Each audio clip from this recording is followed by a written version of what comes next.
So I've just popped into the garden and I'm just going to get a picture of it here. So it's looking really, really pretty.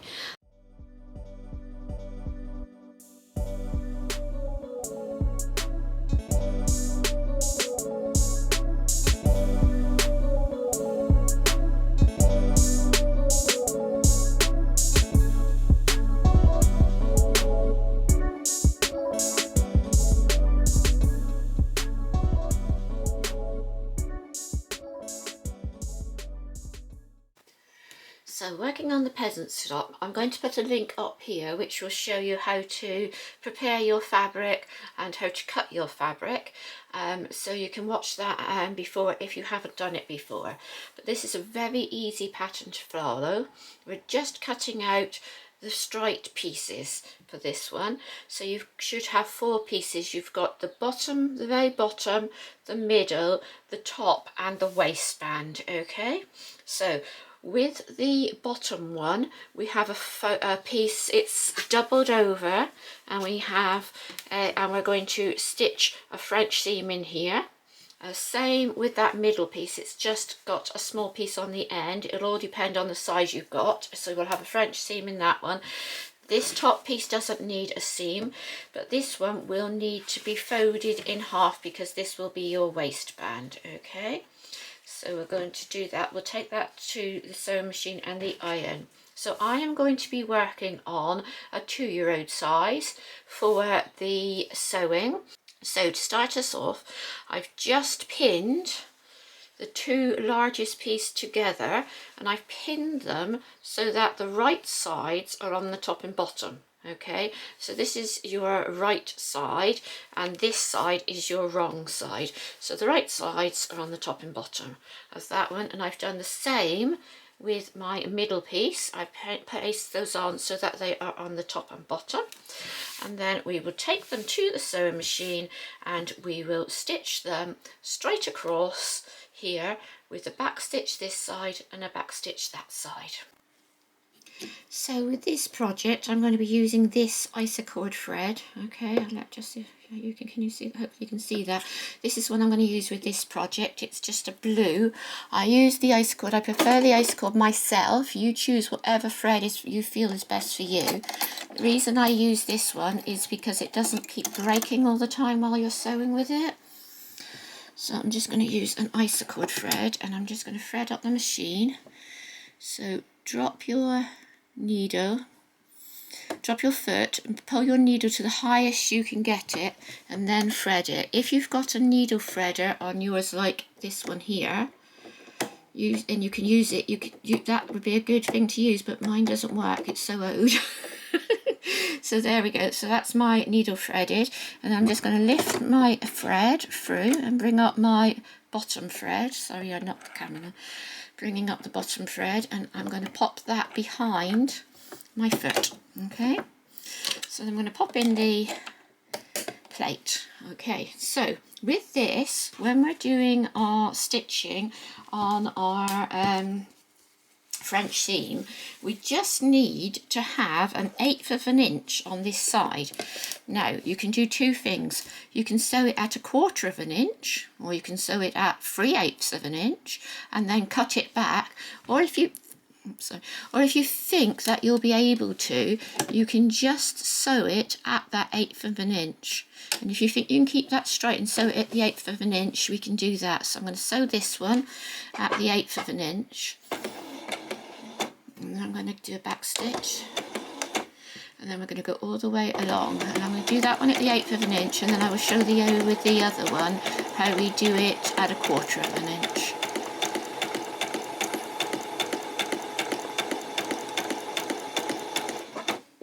Okay, we'll take that pin out.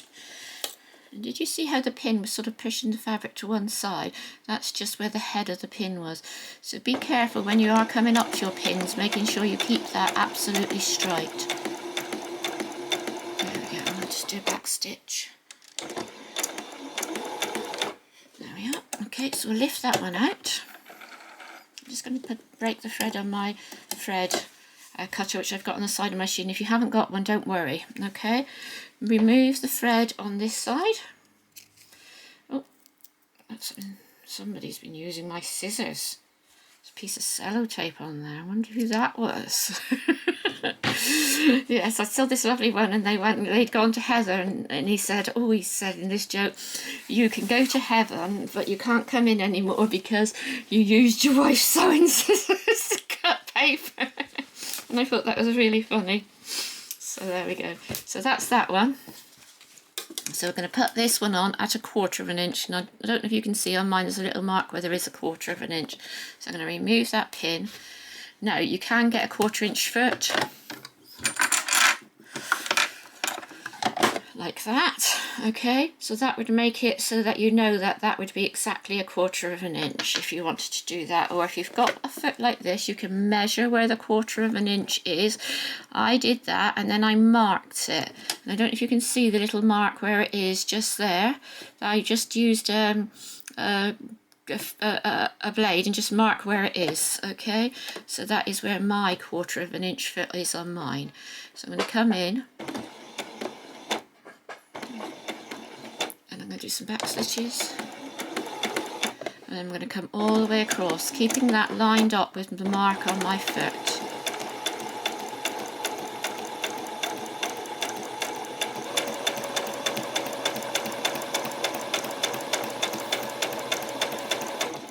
Now if you've got your pins in the other way, so they're in like that, and you find that it's not moving, it could be that your pin is gone in like that. So that's the reason I like to put my pins in like this, so it stops it from catching on that little bit of the metal there.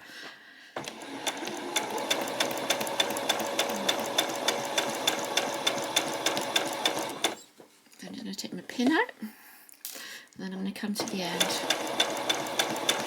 You don't really want to take your pin out until you get to that, just before where the pin is.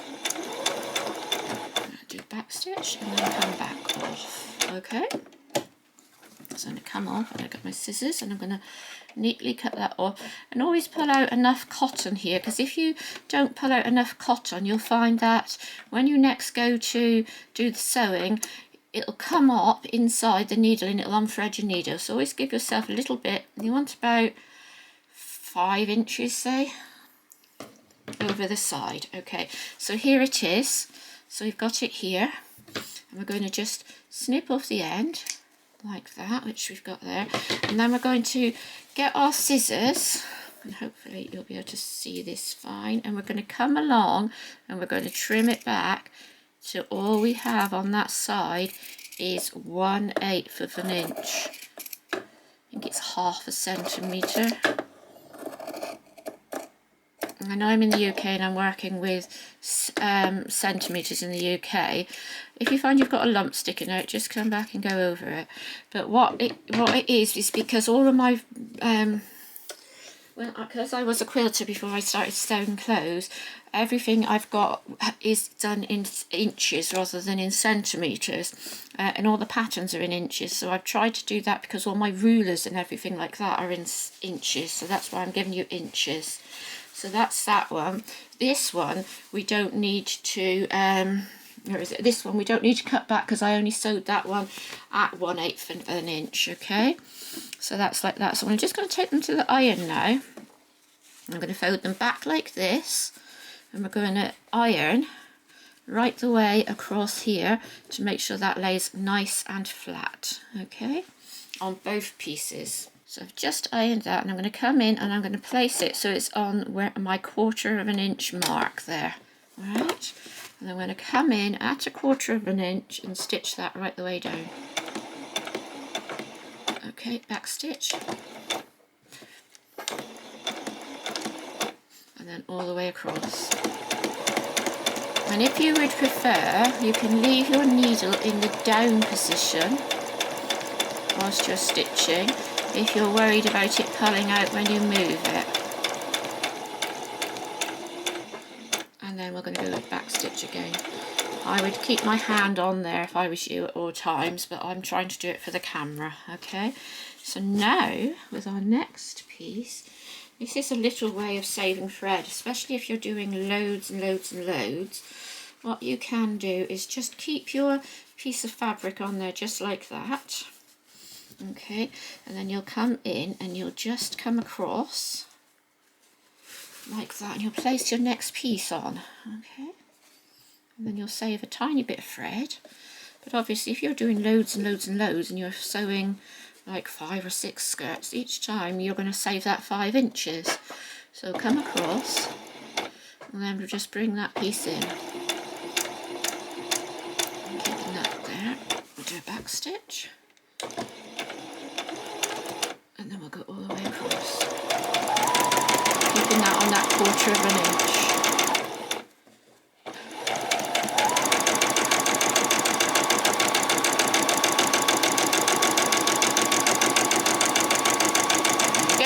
Do the back stitch. There you have it. So there is your lovely French seam. I'll just cut that with the scissors actually. If you can cut it with the scissors and you've got the patience to go and cut it every time with the scissors, it works out much better. When you open it up, you don't see any of that piece inside where we'd had it inside. Okay. And you don't see any on that side. It's beautiful, it lays lovely, and there's none of those raw edges. Okay, so take that piece. We'll just check this piece again as well. Check there's nothing sticking out that side. If there is something sticking out here, it just means that you haven't cut back quite enough. So just come over and stitch another row just slightly further out. So if it was there, so you could stitch another row just a tiny bit further out, okay, and that would make sure all that was hid away. Right, so those are your French seams. Now we are going to go to the ironing board, and I'm going to iron a piece of my hem onto the bottom of the largest piece. So I just wanted to show you my piece of card, and you can see it's been used many times. This is where it's been burnt, it's not dirt. Singed with the iron. So I use this for the iron, and I've got a mark on it at 1/4 of an inch, and a mark on it at 1/2 an inch, and a mark on it at 1 inch. You can put another one in at 3/4 of an inch, which is quite useful if you want to. All I did was I took my largest piece, which is my bottom of my skirt, and I've just taken my piece of cardboard and I folded, with using the iron, it in at 1/4 of an inch. Hopefully you can see that. There you go. And then I folded it in again at a 1/2 an inch. Okay, so you've got 2 folds like that, and I did that all the way along. If you have a road hem foot and you know how to use it and you're happy and confident to use it, then use that, because that's all that's doing is exactly the same as what we're doing here. Okay, so I've got that, and I'm just going to do a French seam on the other sides of my skirt, on all of the sides this time. Okay, so I'm going to do it on this side, and where I folded it down there, I'm just going to straighten it up just for now, just whilst I'm putting it on, and I'm going to do a French seam here, but I'm just going to do mine at an 1/8 of an inch. If you're happy with doing yours at an 1/8 of an inch, then do that. If not, carry on and do it the way we've done before. Okay, so let's just run across, back stitch.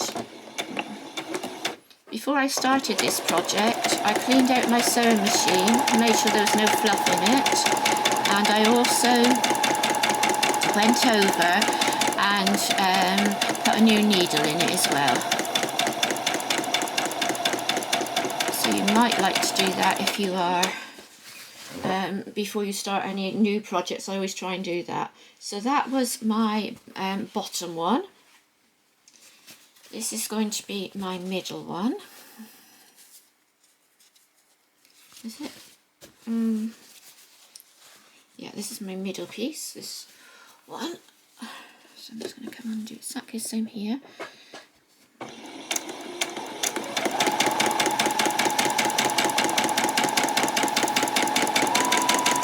forgot to do a back stitch on that, not to worry, because we are turning it anyway. And then I'll do the smallest one, but you don't need to do your waistband yet. We'll do that one separately. Okay, because it's much easier to do the waistband if you leave it open to start off with. Oh, wrong side. You silly me. It's really weird when you go to do a French seam, because you look at it and you think, I've done that the wrong way. And then you think, oh no, I am doing a French seam, it's okay. Didn't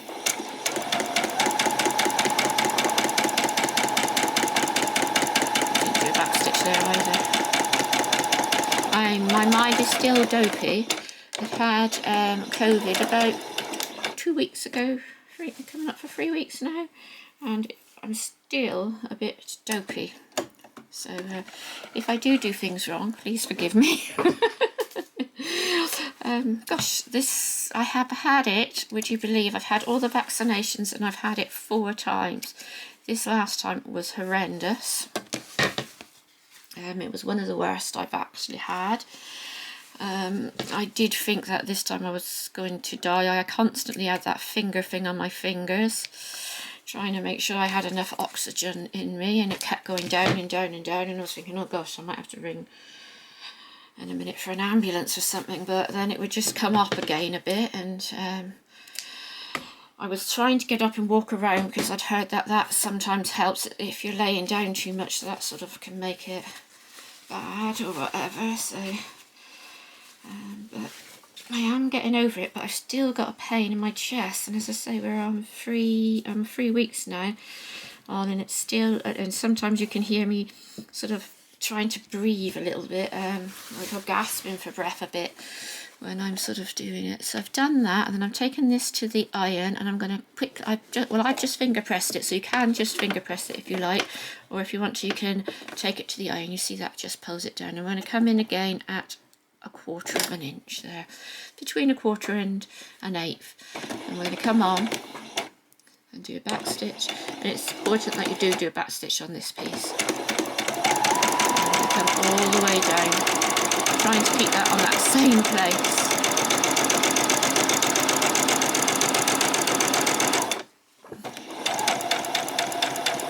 There we go. Do a back stitch here. Okay. I know some people don't do back stitches when they do their French seams on that first piece, so it isn't massively important that you do it there. But it is important that you do a back stitch afterwards. So just check and make sure that none of that seam there is showing, and then you can take that to the iron. So that's the longest piece. Let's come back and do the next piece. Make sure you get the right one, because you're going to have 2 pieces on that one. One which you've already done. And these are just finishing them off. Okay, there we go. So this is the middle piece, I think. There we go, just coming it in there like that.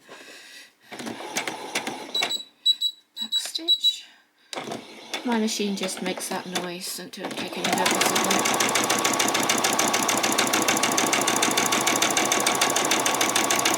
There we go. I'm going to do a back stitch again. There we are.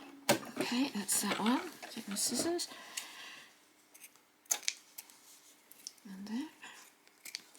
Just make sure you've got enough thread there. It just needs to, on my machine, it needs to just come over here like that, so it's just over the edge. So that's the second one, and this is going to be the last one.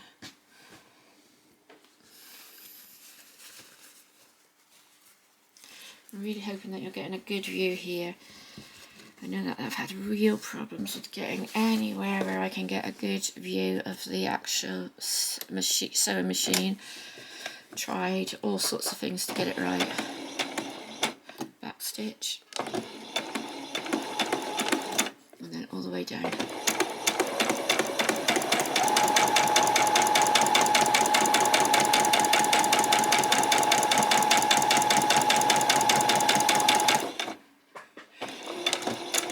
Back stitch to finish it off.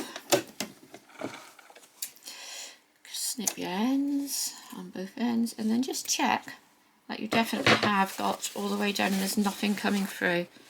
Oh, well, can you see? So this one, I did do that one, so I can just show you. Let's see if I can get it to show you. Can you see there Look, I did think as I was doing it, oh, this isn't going to be right, and then I thought, oh, I'll carry on so that people can see, so I can see. So can you see that showing?